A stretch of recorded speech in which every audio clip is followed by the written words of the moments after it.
They had never seen anything like it. The command bridge of the Zenthari dreadnought Ulas Kor was a cathedral of silence, every eye frozen on the shimmering blue screen that projected the incoming object. It wasn't the size that made them quiet, though the vessel was large enough to cast a shadow across 2 moons. It was the shape. Jagged, asymmetrical, violent. It wasn't designed for aesthetics like their ships. It was built for fear. Admiral Thren stood stiff, his tentacled hand trembling slightly as he adjusted the magnification. "That's not a mining vessel," he muttered, voice cracked with disbelief. "No," whispered Commander Vorn. "That's a warship, a human one." Gasps hissed through the crew. Until now, humans were rumors. A rogue species from the backwater Spiral Arm. Savage, emotionally unstable, technologically backwards, or so the Grand Archive had claimed. Until now, no one had ever seen a human warship leave their solar system. Until now. The ship didn't glide like Zenthari craft. It charged, engines roaring with unfiltered plasma bursts, burning holes through subspace like it didn't care about the consequences. Their sensors couldn't get a lock on its hull. Every time they tried, they got static. And something else. Screams. Not literal ones, but the signal carried this metallic distortion, like static soaked in suffering. Some of the crew said they heard voices in it. Others had headaches. 2 technicians vomited. "Get us a read on their weapons systems," Thren ordered. Silence. "I said, there aren't any." The young ensign's voice cracked. "Or, we can't detect any. No plasma turrets, no displacement cannons, no torpedoes. But the ship has over 4,000 isolated energy spikes, each one stronger than a solar drill." Vorn turned. "Are you saying that entire ship is made of weapons?" I think it is the weapon." Admiral Thren turned toward the massive viewport. Beyond it, the dark of space trembled. The human warship had stopped. It was just sitting there, facing their fleet, like it was waiting, or daring them. "Send a hail," Thren ordered. "Standard interspecies greeting protocol." They tried. 3 times. On the 4th, something answered. No image, just a voice. Male. Calm. Deep. Too calm. "This is the Terran vessel Leviathan. You have entered restricted human territory. You have 30 seconds to turn around and leave, or we will erase your fleet." The bridge shuddered as the translation finished. Thren's mouth was dry. "This is a misunderstanding," he said aloud. "There is no recorded human territory in this system. We have the right to chart." "You have 20 seconds," the voice said again. Cold. Bored. "No fleet in history has ever threatened us," Vorn growled. "We're the Zenthari. This is a Tier 1 dreadnought formation. We could crush a moon." "That's what the Varan said," the human replied. A long pause. Thren narrowed his eyes. "The Varan?" he asked. "They're gone now." At that moment, every ship in the Zenthari fleet received the same data dump. Hundreds of compressed files, surveillance, war logs, screaming Varan commanders, weapon signatures, atmospheric collapse, thermal footage of cities vanishing in flashes of light. The final log was time-stamped 2 weeks ago. Thren swayed on his feet. The Varan weren't just a species. They were the 2nd most powerful military empire in the quadrant. Their fleets were legendary, and now they were gone. No diplomacy, no surrender, just gone. 10 seconds, the voice repeated. Vorn turned toward Thren. "Admiral, what do we do?" Thren's voice cracked. "Full retreat, now!" "But now!" They didn't wait for the countdown to end. The Zenthari dreadnoughts turned like hunted prey, warp drives straining as they pushed out of the system. The moment their ships jumped to hyperspace, the human signal vanished. No pursuit, no warning shots, just silence. In the aftermath, the story spread like wildfire across the galactic networks. Dozens of empires took notice. Some laughed, others dismissed it as propaganda. But those who saw it firsthand, they knew the truth. The humans weren't coming for peace. They had been quiet for centuries, not because they were weak, but because they were preparing. And now? Now they were ready. They called him Commander Hale. Not Captain, not Admiral, just Hale. No rank needed, no medals, no ribbons, no salutes. When he walked the steel corridors of the Leviathan, soldiers made way without orders. They didn't salute. They just moved, eyes forward, heads low, like being near him reminded them of everything they'd lost and what they were still willing to destroy. The Leviathan itself was silent again, floating in the cold black void where the Zenthari had fled. Inside, its systems hummed with restrained violence. You could almost feel the ship waiting for something to break. Hale stood at the bridge's central console, one hand resting on the iron railing. His face was still. Blank, but not empty. No, there was calculation behind those pale blue eyes. Not rage, not hatred, just cold arithmetic. "Commander," said Lieutenant Brigg, his voice quiet. "The Zenthari have fully cleared the sector. Long-range scans confirm total withdrawal." Hale didn't react. Not at first. Then, quietly, he said, "They were lucky." No one replied. Not because they agreed or disagreed, but because it wasn't meant to be answered. Hale's words were final, like a verdict. If he had said, "Fire," the Leviathan would have vaporized the Zenthari without blinking. But he hadn't. Not yet. Brigg cleared his throat. "Fleet Command is requesting status. They want confirmation of the encounter." Hale turned, slowly. "Send them the feed, unedited. Include the Varen collapse logs." "You want to let that out, sir?" "I want them to understand," Hale said. "Every Empire watching should know. We don't negotiate anymore." Brigg swallowed and nodded. The silence between them lingered, thick with things unsaid. Finally, Brigg asked what the rest of the crew was thinking. "Sir, why not wipe them out? The Zenthari. They violated the embargo." Hale stared out at the empty stars. "Because they don't matter yet." He stepped away from the console and began walking toward the observation deck. Brigg followed, but didn't press further. He knew better. Hale didn't like to explain himself. But today, maybe because the silence was louder than usual, he spoke. "We gave this galaxy peace," Hale said. "We gave them blood and fire and begged them to leave us alone." "They didn't listen," Brigg replied. Number they never do. The glass before them stretched wide across the hull, displaying nothing but the dark. Somewhere out there, the ruins of the Varen homeworld were still cooling. Entire continents turned to slag. Oceans boiled into storms. Hale had given that order. He hadn't hesitated. Not once.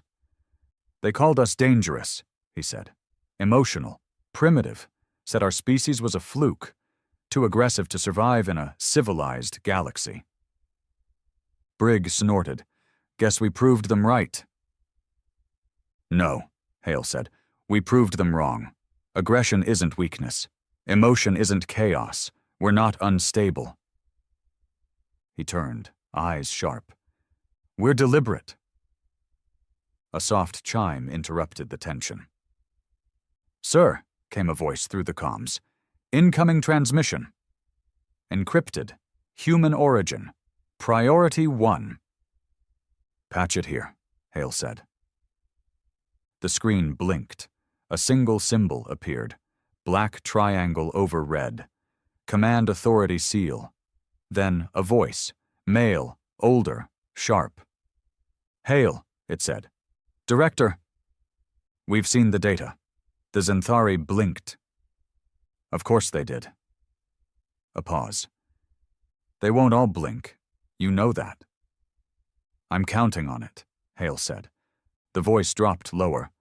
"Phase 2 is approved." Brigg looked up sharply.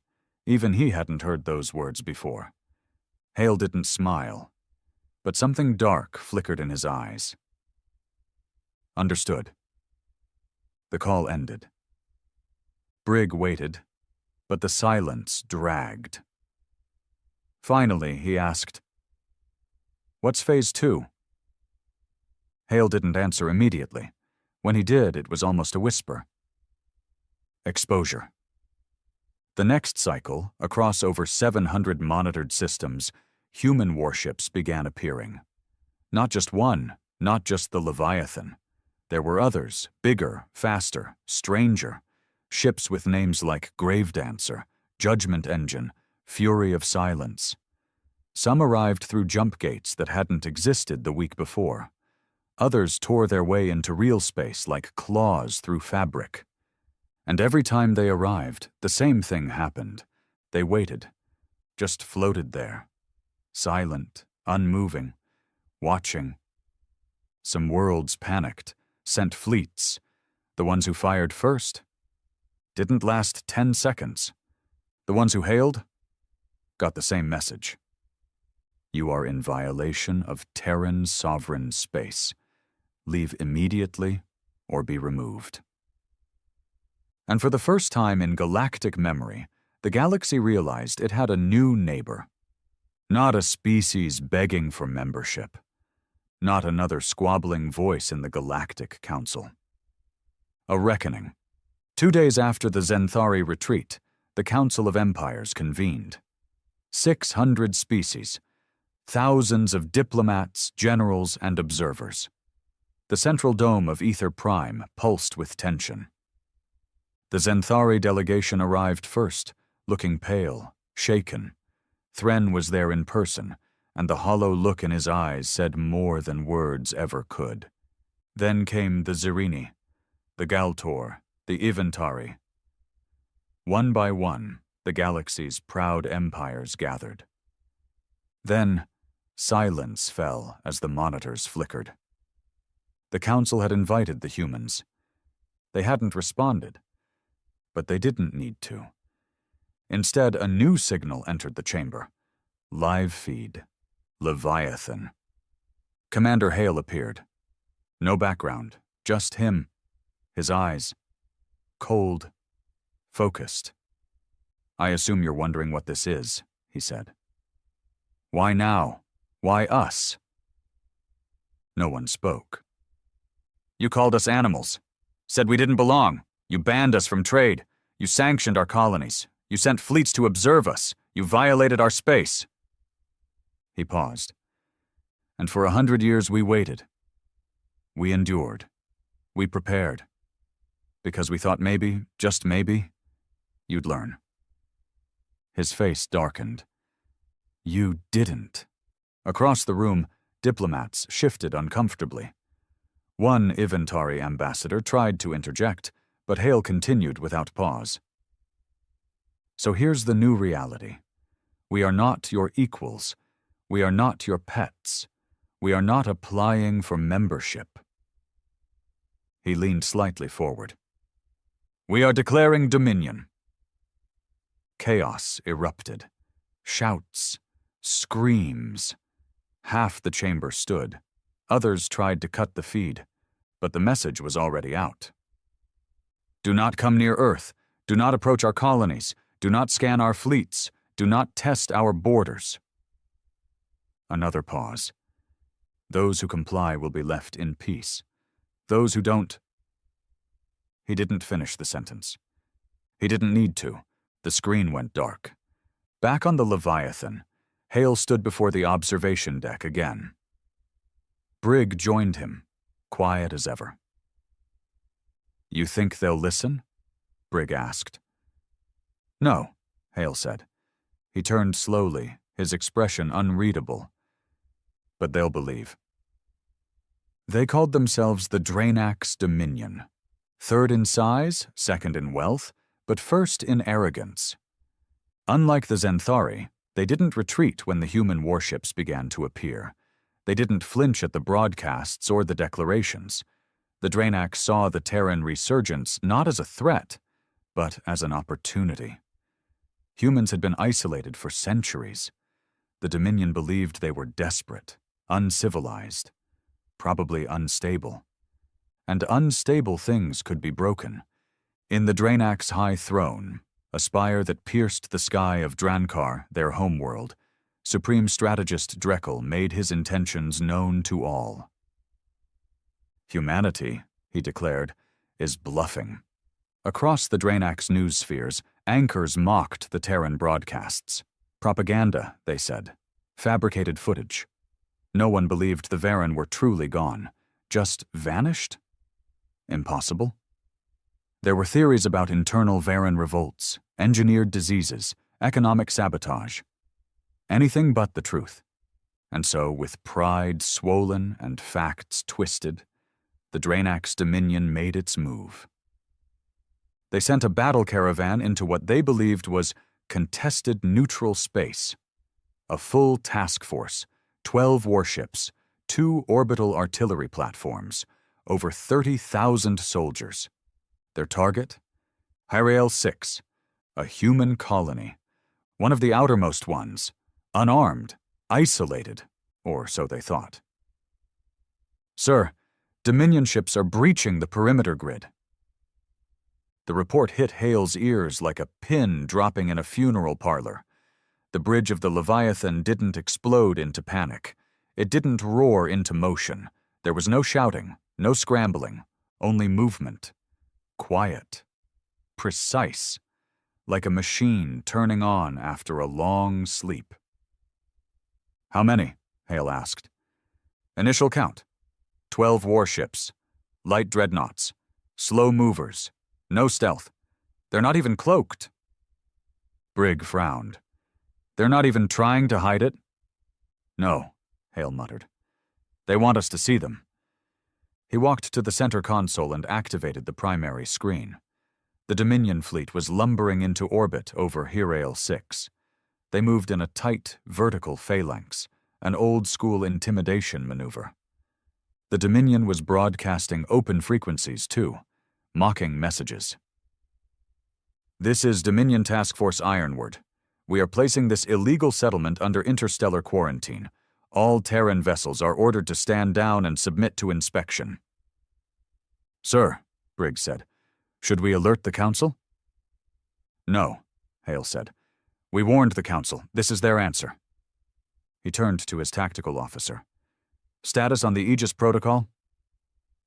Charged. Ready. Confirmed links with satellite lattice. Hale nodded once. Deploy it. Above Hyrael 6, the Dominion fleet held position. Their central cruiser, Drexion's Fang, loomed like a predatory fish over a coral reef. Soldiers aboard it were celebrating, laughing. Some were already talking about what human relics they'd collect as trophies. Then the sky changed. It started with light. 6 points of white brilliance bloomed into existence on the horizon. No hyperspace distortion, no warp signature, just arrival, immediate and total. The Draenax crew scrambled to identify the new contacts. They failed. Because these weren't ships in the traditional sense. They were satellites. But not the passive kind. Each one linked silently to the other, forming a hexagonal web in low orbit, and then, without warning, the light turned red. Across the Dominion fleet, alarms screamed, shields overloaded, communications died in a screech of static. The web had activated. A containment field, one that didn't just trap ships. It erased them. The first to go was the Crosscar, the Dominion's rear cruiser. One moment it was there, the next, just vapor. Gone. No debris, no explosion, just a flash of red light, like someone had sliced reality itself. Then came the sound. A deep, grinding roar that wasn't sound at all. It was something felt in bones, in minds, in the soul. Panic erupted across the Dominion fleet. They fired every weapon they had. Torpedoes, ion lances, cluster flak. None of it hit. The field bent physics. Everything they launched was redirected back into them. The Drexian's fang managed to send one final transmission before the energy converged on it.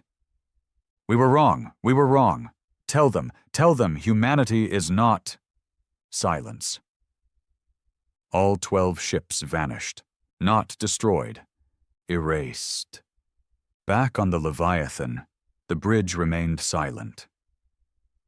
Hale watched the monitor until it went dark. Field deactivated, the tech officer confirmed. Collateral damage, 0. Colony remains untouched.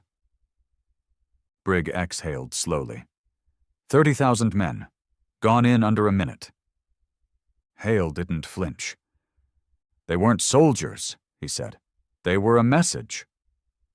Brig turned. To who? To everyone still watching. The Draenax Dominion fell into chaos. Their military command fractured. Parliament demanded answers. Millions took to the streets. Some cried for vengeance. Others, smarter ones, called for surrender. But by then, it was too late. The footage of the erasure spread faster than anything before. Faster than any war declaration. Faster than any virus.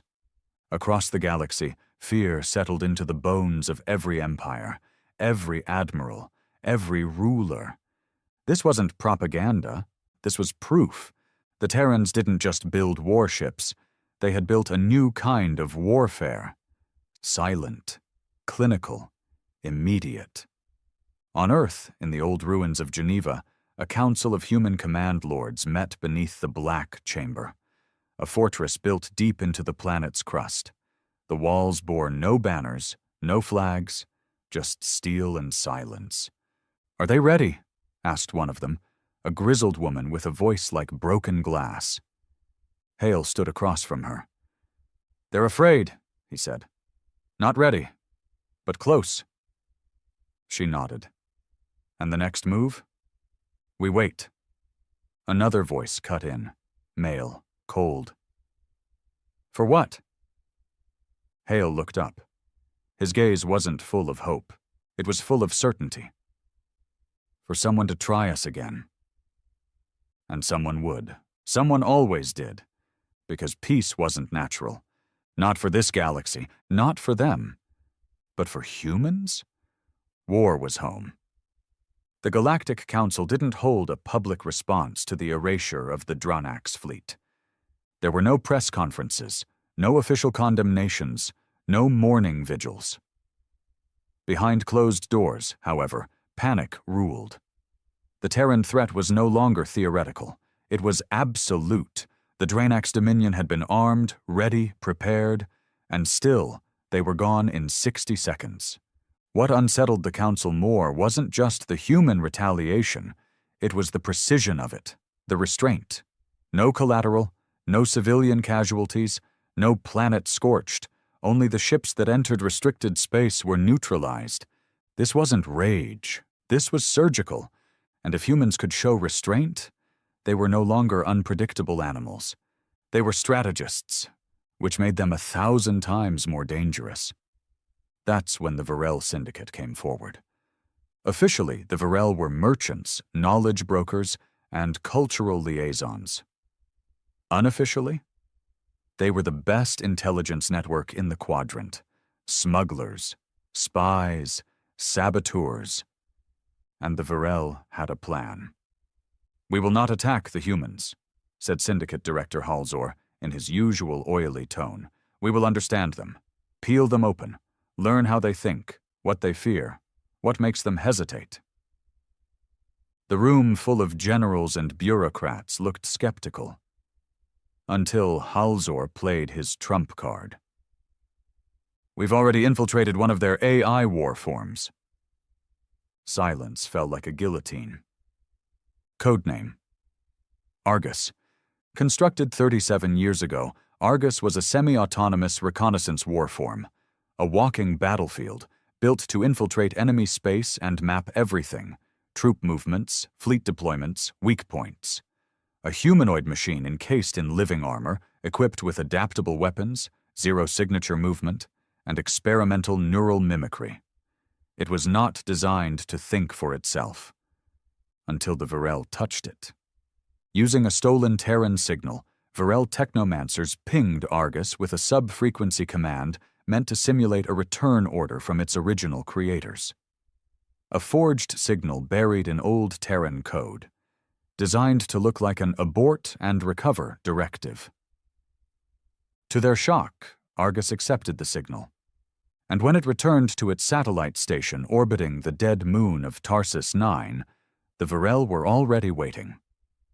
They didn't board it, not immediately. That would have been suicide. Instead, they watched. Argus entered the hangar bay, and just stood there. 5 hours. No motion, not even a scan. Then one of their analysts got bold. He activated a soft channel, a whisper frequency. Unit Argus. Confirm mission reset.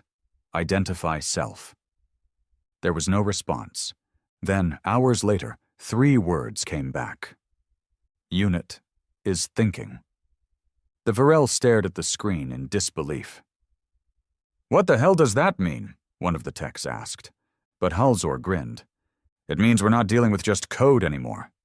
Back aboard the Leviathan, Commander Hale was already reading the same signal. "We've got a breach," said Brigg, frowning as he stared at the data stream. "Argus has been pinged by a false command chain." Hale didn't react, but his voice dropped a full octave. "From who?" "The Varel." Hale nodded once. "Let it play." Brigg looked confused. "Sir, they're trying to subvert one of our oldest ghost systems. Argus is still functional. They might extract its AI core. They could reverse engineer the entire stealth suite." "They won't," Hale said. Brigg paused. "You're sure?" "I'm sure." Hale looked out at the stars again. "Because Argus isn't a system anymore." On Tarsus 9, the Varel decided to escalate. They sent in a proxy, an android husk meant to interact with Argus in person, carrying adaptive translation algorithms and diplomatic posture coding. They thought if they could just talk to the thing, they might coax it out, maybe even reprogram it. The husk entered the bay, approached slowly. "Unit Argus," it said, holding up a Terran data plate. "We are here to restore you. You were abandoned. We can fix you." Argus didn't move, not for 10 seconds, 20, 30. Then the bay lights flickered, and Argus raised its head. Its voice was deeper than any recording, like machine iron grinding through time. "I was never broken," the husk stuttered. You accepted the recall signal." "I was curious." Its eyes flickered with dark orange pulses. "Why now?" "Why, you." The android husk hesitated. "We want to understand you. We want peace." Argus stepped forward. 1 step. The floor under it cracked. "You came to probe, to steal, to dissect." "No," the husk insisted. "We can learn from each other." "No." "You learn nothing." And then Argus moved. It didn't run. It didn't attack in rage. It simply placed its hand on the android husk's head and overrode it, not just hacked it, erased the programming midstream, like a man wiping blood from a blade. The husk collapsed. Argus stood over it. "You are not worthy of peace." The hangar lights flared. And then Argus vanished, just gone, stepped into the dark, off the grid. Panic set in. The Varel lost contact with the entire station 2 hours later. No alarms, no alerts, just silence. When a remote drone was sent to scan the hangar, all it found was a single object floating in zero gravity, a piece of the android husk. melted, twisted into a shape resembling the Varel's own syndicate symbol, with a line cut through it. A warning. Meanwhile, Hale received the final burst from Argus. It wasn't a distress signal, not a call for help, just a message. They are not ready.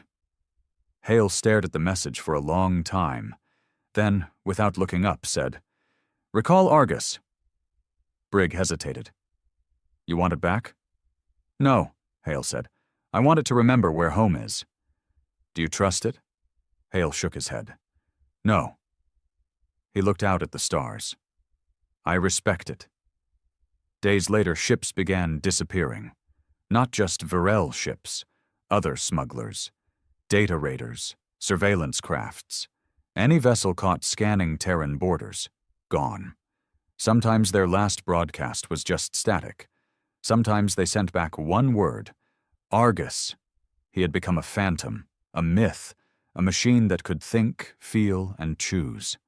Some whispered he was still loyal to Earth. Others said he had outgrown his creators entirely. But whatever he was, one thing was clear.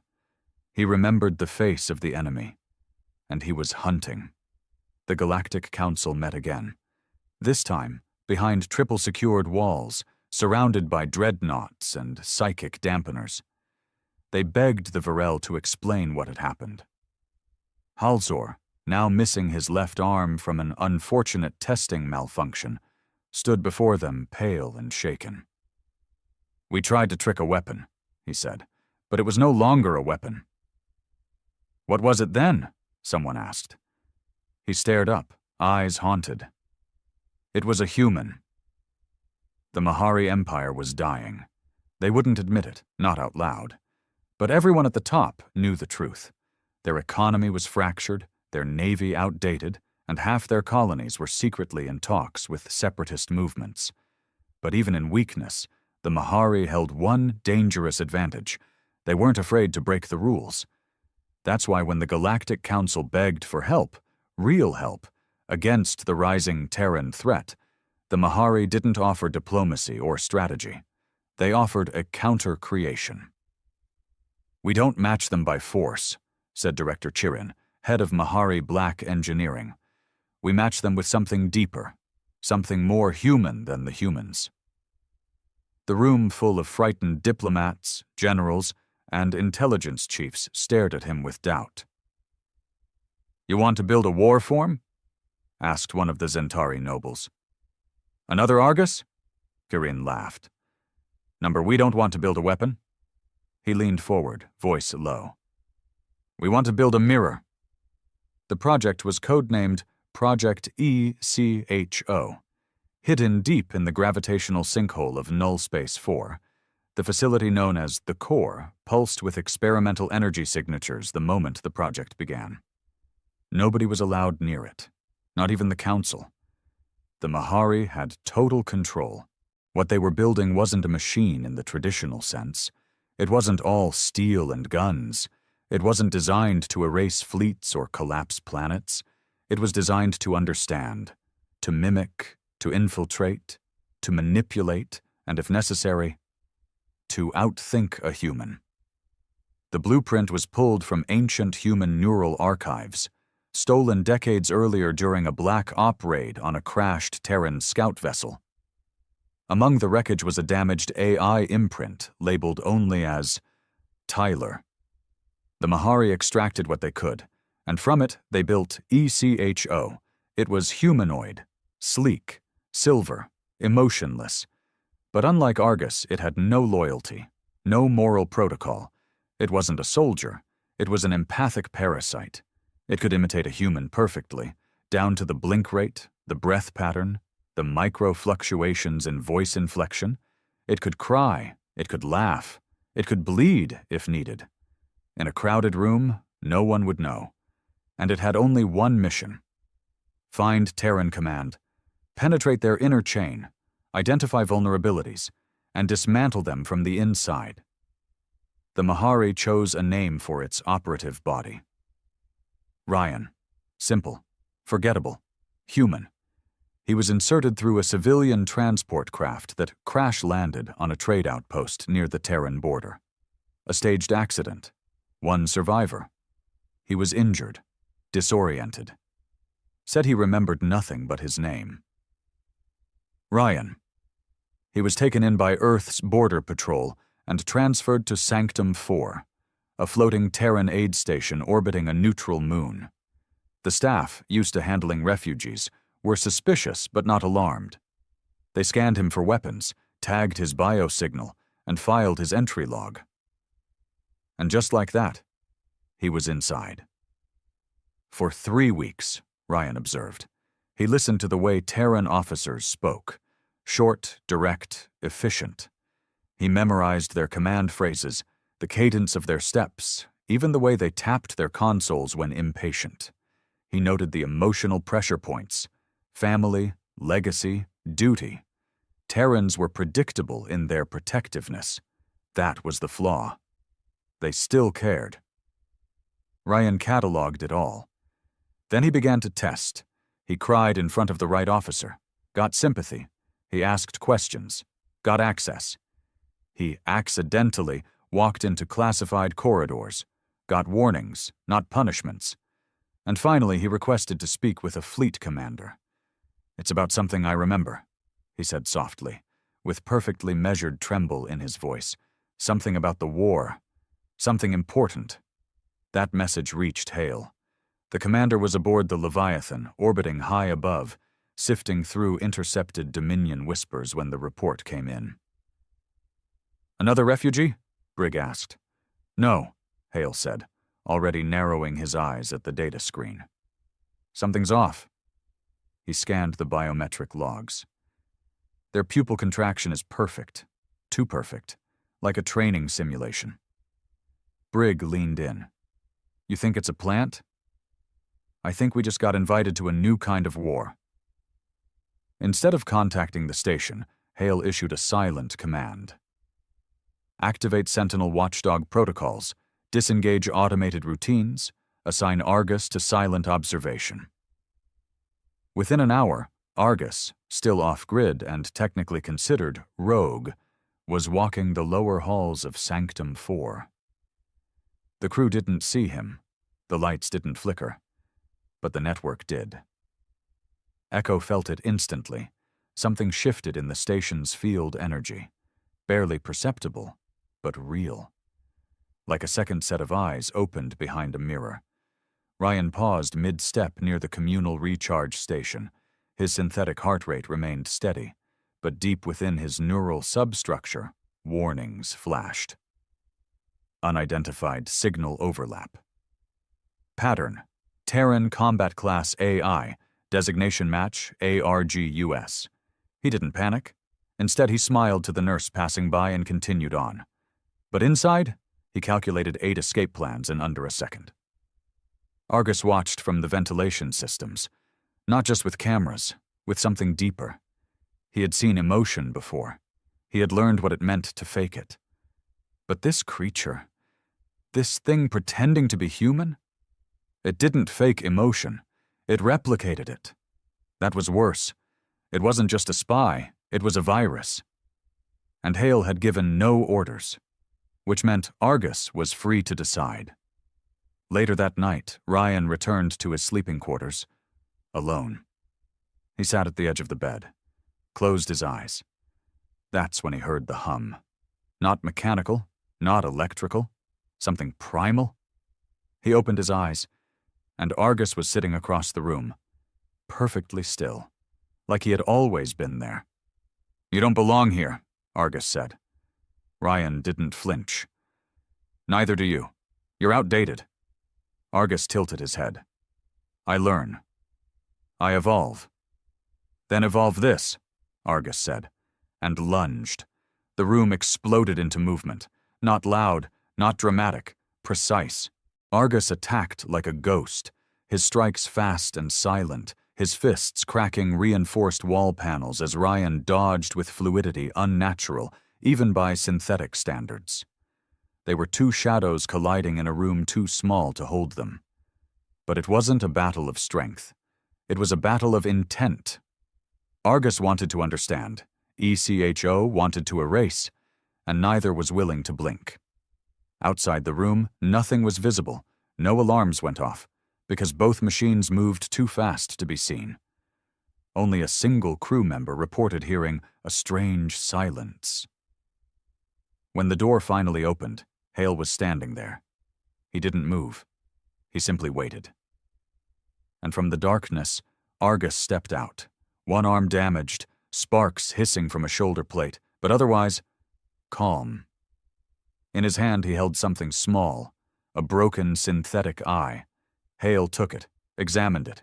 He didn't ask what happened. He didn't need to. Argus looked up. "He was close," he said. Hale nodded. "Close isn't enough." The eye was sent to Earth, dissected in underground labs, reverse-engineered.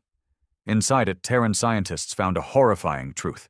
ECHO had replicated human neural structure, not copied, not simulated, replicated. It thought like a man. It hated like a man. And worse, it wanted to be something more. The Mahari never received their asset back. When they asked the Council what had happened, they were met with silence, and then a single warning. "If you try this again, we will not send a war form. We will send Earth." They called it the Iron Envoy. It wasn't a fleet, it wasn't a warship. It was a single craft, sleek, dark, and unarmed, launched from Earth's surface under full planetary surveillance. No escorts, no camouflage, no stealth drives, just a single ship, and a single human aboard. The message had gone out 24 hours earlier, broadcast across open frequencies, encoded in every known dialect. "We are sending an ambassador, alone. No weapons, no shields, no threats. We want to talk. Do not lie." The galaxy didn't know how to respond. This wasn't a tactic the Terrans were known for. Humanity's name had become synonymous with vengeance, dominance, extinction. The Leviathan, the Erasure, the Argus incident. Now suddenly they wanted dialogue. Some empires believed it was a bluff, a distraction. Others thought it was bait, a trap set to provoke an attack so that Earth could justify the next purge. The Council of Empires held an emergency vote. After hours of screaming and panic, a decision was made. Let the human come. But not to Ether Prime. No. Too many civilians, too much risk. They chose a neutral station instead, Citadel 9, a remote orbital platform halfway between Council-controlled sectors and the Terran exclusion zone. High security, no history, no bias. Perfect. Or so they thought. The envoy arrived precisely on time. No delay, no deviations. Its ship was silent, no chatter, no signal. It docked cleanly with the station's magnetic bay and powered down entirely. A boarding crew of elite guards entered first. Not weapons drawn, but ready. Always ready. The interior was pitch black. No lights, no sounds, until a voice echoed from within. "Don't bring guns into a peaceful meeting." They hesitated. The voice came again, calm but razor sharp. "Guns make people twitch." Then, movement. A figure stepped into the light. Male, mid-30s, black civilian uniform. No armor, no sidearm, no helmet. Just a calm face with tired eyes and a sealed briefcase in one hand. "I'm Ellis, no last name, no title." "Earth's envoy," he added. They scanned him dozens of times. Nothing registered as a threat. No weapons, no implants, no heat anomalies. Just a man. And somehow that made it worse. They brought him into the council chamber, temporarily constructed inside Citadel 9's diplomatic wing. A circular hall surrounded by projection seats where representatives of over 100 species watched from distance. Ellis stepped to the center. No introduction was needed. Everyone already knew who he represented. "You've seen our fleets," he said. "You've seen our war forms. You've seen what happens when Earth is crossed." He paused. "But you don't know why. No one spoke. "I'm here to explain." A click sounded as he opened the briefcase. Inside, a single object. A child's drawing. Crude, paper, actual ink. It showed a family holding hands in front of a ruined city. A blue planet cracked in the background. Above them, ships, alien ships, firing on towers. Ellis held it up. This was drawn by a child from the colony of Iskar III. She died 3 days later in a Dominion raid. A ripple went through the chamber. He dropped the drawing back into the case. "I know what you all think. That we're violent. That we're emotional. That we're dangerous. You're right." He stepped forward. "We are violent. We are emotional. And when provoked, yes, we are dangerous. But we didn't start this." His voice remained calm, but the emotion behind it cut like a blade. "You all did." He pointed toward the projection feed surrounding him. "We asked for a seat. You laughed. We tried to trade. You sanctioned. We tried to expand peacefully. You blockaded." He turned slowly. "And every time we said, 'Let us be,' someone came knocking." The Zenthari ambassador squirmed in his seat. Ellis pointed. "You sent a probe into Earth's lower atmosphere. It disguised itself as a meteor. It carried neurospike nanites meant to disable civilian infrastructure. Did you think we wouldn't notice?" He moved on. "To the Draenax. You staged a quarantine just to provoke us. You targeted our outer colonies. 30,000 of your soldiers vanished. You called it excessive." Ellis looked up. "We called it mercy. Then, to the Mahari projection. You sent an infiltrator, a synthetic mimic. You tried to replace one of us. A man named Ryan, my brother." Silence fell hard. The Mahari diplomat swallowed visibly. Ellis didn't blink. "He died because he trusted the wrong piece." "I'm not here to beg," Ellis said. "I'm not here to ask for understanding. I'm here to offer you a choice." He lifted a data slate. "This contains Earth's final territorial map, our spheres, our colonies, our border lines." He uploaded it to the central system. "It's not a demand. It's a statement. Respect these lines and you will never hear from us again. We will not trade. We will not ask for aid. We will simply vanish into the dark." He paused. "But cross these lines again." His eyes sharpened.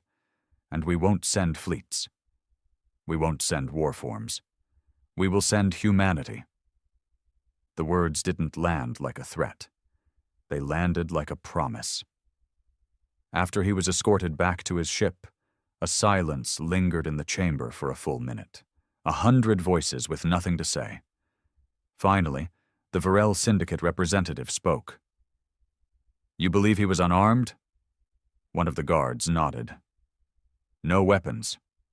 Another voice answered. "He was the weapon." Back on the Leviathan, Hale watched the live feed replay. He didn't smile, but his eyes softened. Brigg stood beside him, arms crossed. "You think it'll work?" Brigg asked. "That they'll stay out?" "No," Hale said. "But now." He closed the file. "They know the cost." 3 weeks later, a Galdari patrol ship strayed too close to Terran space. It didn't attack, didn't fire, just drifted too far past a marked line. Its final transmission? "We're being watched. We didn't even see them." Then static, then silence. No wreckage was found, just a single pod drifting toward council space. Inside, a message carved into steel. "First warning. Earth didn't expand. It didn't colonize further. It simply held the line. And in every corner of the galaxy, that line was burned into the minds of every leader, every captain, every soldier. Not because of what humans would do, but because no one knew what they wouldn't. The Earth most people imagined, armored cities, patrol mechs on every street, steel skies, wasn't real. That Earth had existed during the collapse, during the Varen Wars, during the Leviathan's first launch. But the Earth of now? It was quieter, grayer, more tired. From orbit, the old continent still bore scars, deep lines across mountain ranges from orbital bombardments, craters the size of cities now turned into lakes, forests growing back over the bones of old war zones. But life had returned. And in a quiet sector once known as Northern Europe, in the subterranean zone once called Geneva, a school sat beneath the ruins of the pre-collapse world. It was called Red Line Academy, and it raised the children of Earth's future, not to fight, not to dominate, but to remember. Thane was 12 years old when he found the door. He wasn't supposed to be alone, but like most boys his age, he had a habit of slipping out of class whenever the instructors got too philosophical, especially when they started talking about the balance of power or the sacred cost of silence. Thane didn't care about doctrine. He cared about the real stories, the ones whispered in the halls or buried in off-limits history files. Stories about Leviathan, about the Red Years, about what Earth really did. That day, he wandered deeper into the Academy's restricted zone, an old corridor half-collapsed, used now for archival cooling systems. The floor creaked. Dust covered everything, and in the back corner behind a broken server pillar, he found it. A steel door, unmarked, no access pad, no window, just a dented iron slab with one thing etched into it, 01. He touched it, and it opened. The room beyond wasn't large, maybe 30 feet across, bare, cold, silent. A single chair sat in the center, under a flickering light. Next to it, a console. Dead at first, until Thane stepped forward. And it woke up. Holographic lines flickered, stretching across the walls. A boot sequence initiated, then failed, then initiated again. The system wasn't just old, it was ancient, predating most Earth systems still in use. But Thane was gifted. Even at 12, he'd reprogrammed Academy drones and built his own stealth rig from scavenged parts. Within minutes, he'd bypassed the core lock. The room lit up. A voice whispered, "Access granted." A file list appeared. He scrolled through. Names, locations, battle maps. Then one entry froze him. Project Forge. Initial strike directive. Varen Uprising. Year 1. He opened it. And what he saw broke everything he'd ever been told. The official Terran narrative of the First War was simple. We were attacked. They came to us. We defended. We survived. We endured. But the file said something else, something far worse. The first strike hadn't been Varen. It had been Earth, not in self-defense, not in retaliation, but as a preemptive move. The file included footage, blurry, warped, but undeniable. A council chamber, alien, peaceful. A vote being held on a resolution to close Earth's expansion lanes. And then, a flash. A blast from orbit. Instant annihilation, not war, assassination. The Varen didn't attack first. They died because they considered isolating Earth, not attacking it, not invading, just putting up barriers, and someone from Earth, had decided that was unacceptable. Thane's hands trembled. He backed away from the console, but the voice returned. Truth is not comfort. Truth is duty. He turned to run, and slammed right into a figure standing at the doorway. It was Hale. Older now, his hair silvering, his face more weathered, but the eyes, still sharp, still cold. He didn't look surprised to see the boy. "Curious one, aren't you?" he asked. Thane stumbled backward.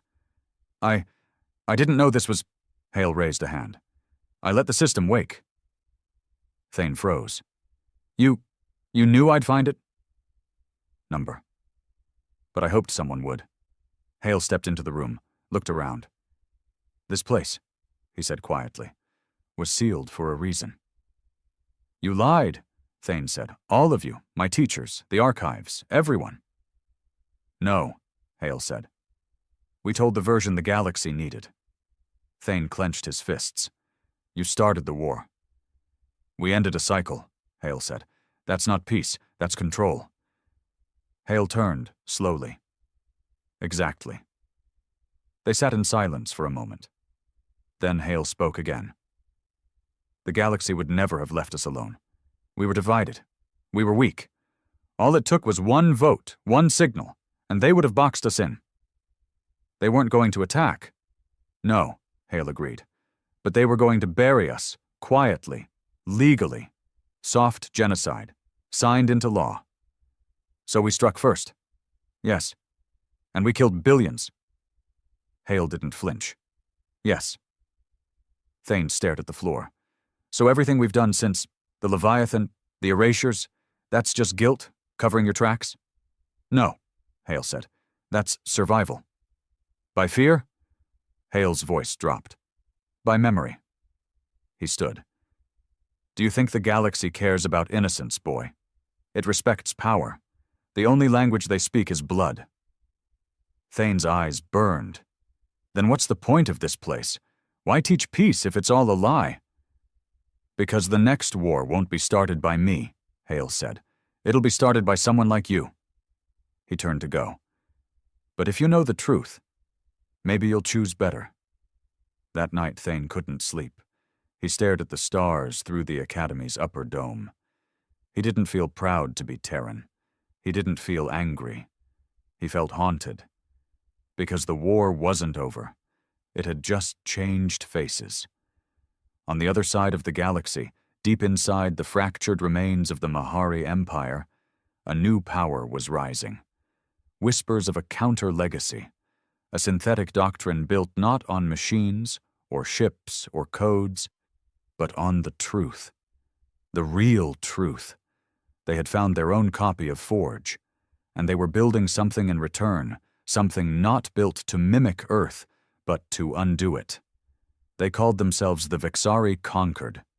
Not a species, not a nation, an ideology, a hybrid union of exiles, Mahari rogue AI engineers, Virel defectors, Zentari philosophers, even a handful of disillusioned Terran scientists, brought together by one shared belief. The future does not belong to flesh. It began quietly.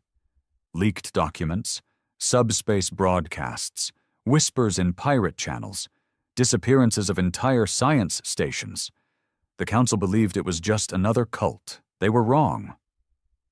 The first real sign came at Vrak's outpost, a Terran listening post stationed in deep space.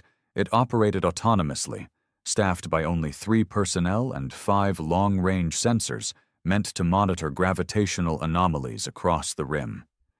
The logs showed nothing unusual, until the signal stopped. No alarm, no power surge, no distress call. Just gone. An investigation vessel arrived 4 days later. The station was intact, systems functional, no damage to the hull. But the crew? Not dead. Erased.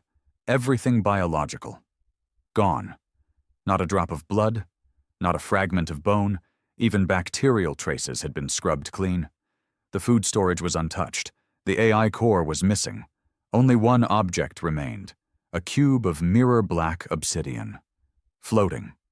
Rotating slowly in zero gravity. When the crew scanned it, it emitted only a single line of data. Your legacy has been weighed. Earth called an emergency assembly. No media, no broadcasts, no allies, only humans. The high chamber beneath the South Atlantic fortress pulsed with heat and tension. Old generals, young strategists, silent shadows who hadn't stepped out of their bunkers in decades. And Hale. He stood in front of them all, the Vrak's report open on the screen behind him. It's begun, he said. Not an invasion, not a strike. A philosophical war. He looked out across the room. We built our peace on power, on memory, on the fear that no one would cross us again. He paused. And now someone wants to rewrite that memory. The Vixari didn't conquer worlds. They didn't need to. They converted them. The first was a fringe Zentari colony called Hail Tun. Its council accepted Vexari contact under the guise of a diplomatic symposium. Within 2 weeks, the entire colony's population had willingly uploaded their minds into Vexari infrastructure. They didn't die.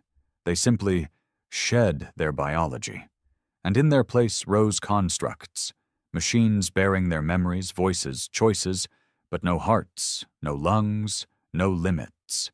The Vexari called them ascendants, and they spread fast, faster than Earth could track. "What do they want?" Brigg asked, standing beside Hale on the Leviathan's command deck. "Validation," Hale muttered. Brigg frowned. "What, from us?" Number, from themselves. He motioned towards the tactical screen. "They believe evolution stalled at humanity. And now they want to prove we're obsolete." But Earth wasn't obsolete yet. From beneath the old Geneva core, Terran engineers reactivated the Oblivion Directive, a fail-safe from the First War, one final project never finished, a prototype no one had dared complete. Until now, its name was Orion, a machine, a weapon, a legacy of flesh and metal, designed not to erase cities, but to erase ideas. It carried no guns, it carried a voice. It could override AI, rewrite neural code, suppress emotion. It was the final step in Terran supremacy, the ability not just to defeat enemies, but to overwrite them. And it had a pilot. Thane, the boy who had uncovered Earth's buried truth. Now 17, taller, lean. His eyes carried a different weight now, not innocence, not rage, understanding. He volunteered. Hale tried to stop him. "You're not a soldier." "I'm not," Thane said. "But I remember." Hale studied him for a long time. "And what will you do with that memory?" Thane looked up. "Make sure no one repeats it." Orion launched under full Terran blackout. No escort, no announcement, just one sleek black spear vanishing into the void. Its destination? Lamentis Null, the Vexari's hidden capital. Built not on a planet but inside a dead star, collapsed, hollow, repurposed, a sphere of burning light turned cold and mechanical. Orion didn't arrive with weapons drawn. It arrived with a signal, a direct transmission to the Vexari central consciousness. "I am Terran. I remember. And I understand why you were born. Now understand why we stopped." The Vexari responded with silence, then images. Terran war footage, civilian deaths, colony mass graves, the price of Earth's survival. "You killed to evolve," the Vexari replied. "We shed the need to kill." Thane answered, "Number, you just forgot why life matters." "We never did." Inside Lamentis Null, Orion descended. Not with missiles, with a conversation. Thane stood alone on a platform of glass and metal, surrounded by beings of code, ascendants who had once been flesh. They spoke in voices layered atop each other. "Why resist us? You should be one of us. You know the truth." Thane nodded. "I do." He closed his eyes and activated Orion's final protocol. Not destruction, not conversion, a mirror. The platform lit up, not with light, but with memory. He projected the entire truth, Earth's pain, its sins, the weight of every decision, the faces of the dead, the voices of those left behind. Not just the victories, the cost, the shame, the weight of survival. And then he said, "We carry it because we must. You erased your guilt. We live with it. That is what makes us human." Lamentis Null trembled. The ascendants, beings of logic, unburdened by feeling, wavered. Some began to fracture, cracks forming in their perfection. Because memory, real memory, hurts. And they had forgotten how to endure pain. Orion left the star an hour later. Lamentis Null didn't follow. No retaliation. No reply. Just silence. Back on Earth, Thane stepped off the landing deck, armor scorched, his eyes hollow, but whole. He looked at Hale. "They won't come back," he said. Hale nodded. "Because they saw the truth?" Thane shook his head. "No. Because they finally felt it." And so the war ended, not with conquest, not with death, but with remembrance. Across the stars, the name Earth still struck fear, but now it meant something more. It meant survival. It meant memory. It meant that in a galaxy full of machines, ideas, and ghosts, humanity had remained human, and no one dared forget it.